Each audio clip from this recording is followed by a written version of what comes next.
Dr. Califano, thank you very much for accepting this interview for ESMO.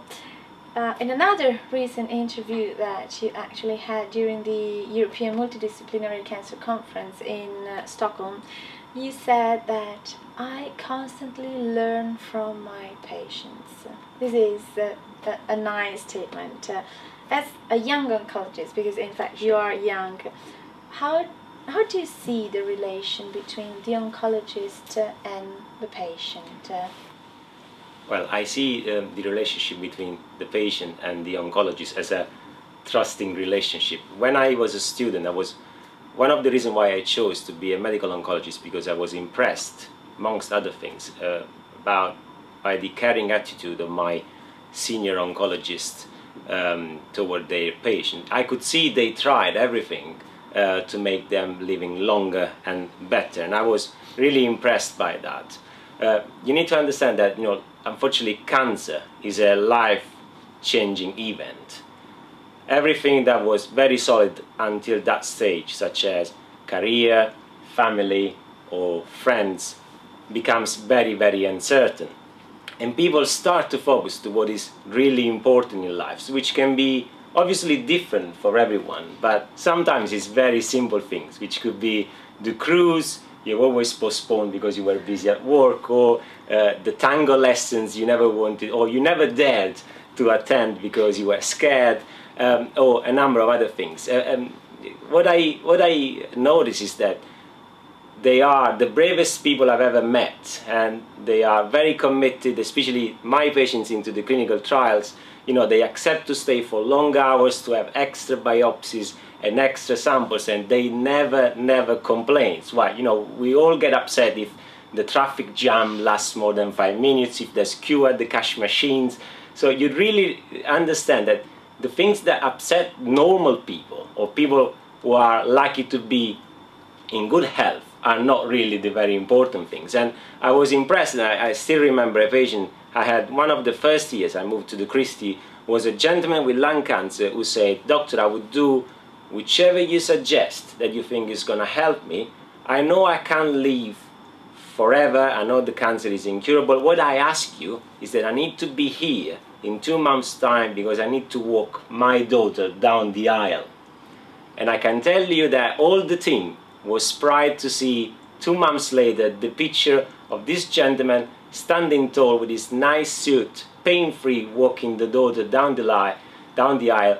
And to receive a card from them to say thank you for making this happen was one of the best reward I've ever had. So it all pays off. Even if the day is long, at the end I go back with a number of very nice experiences. Well, and this is also changing your own life, I think. Yeah, definitely. Dr. Califano, you said you had this gentleman with lung cancer, and in fact lung cancer is your major area of interest. And lung cancer, we all know that is a very aggressive type of cancer, and currently with poor prognosis. However, treatments have been revolutionized over the last few years.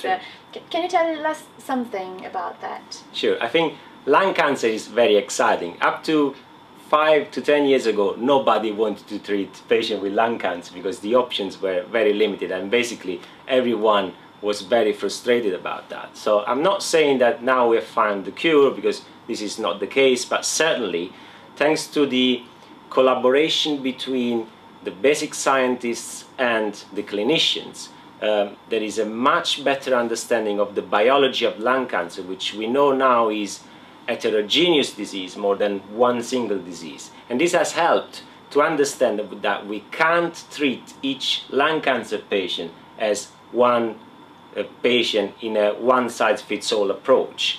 In fact, we know that with the new type of clinical trial design, where the clinical researchers all over the world have tried to design a trial which is specifically conducted in a selected population when there is an oncogenic driver. That means there's a specific mutation that leads to cancer growth, or a specific histotype.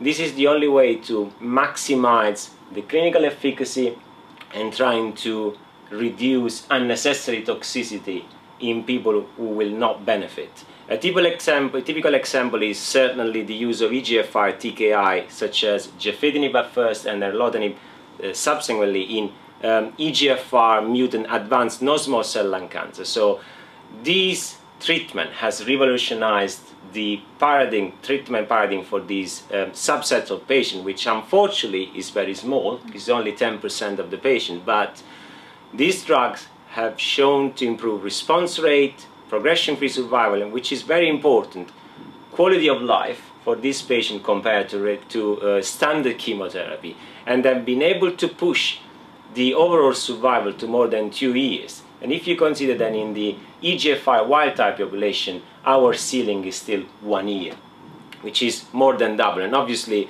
this is a breakthrough. Another very important discovery has been the ALK fusion, which has been reported in the literature only 4 years ago, and only few weeks ago we've had the first ALK inhibitor approved by FDA, which has shown to be effective in terms of response rate and long progression-free survival interval in this subset of patients, which again is a small slice of the cake, about 4 to 5%, certainly adds another piece to the puzzle in this very heterogeneous group of patients.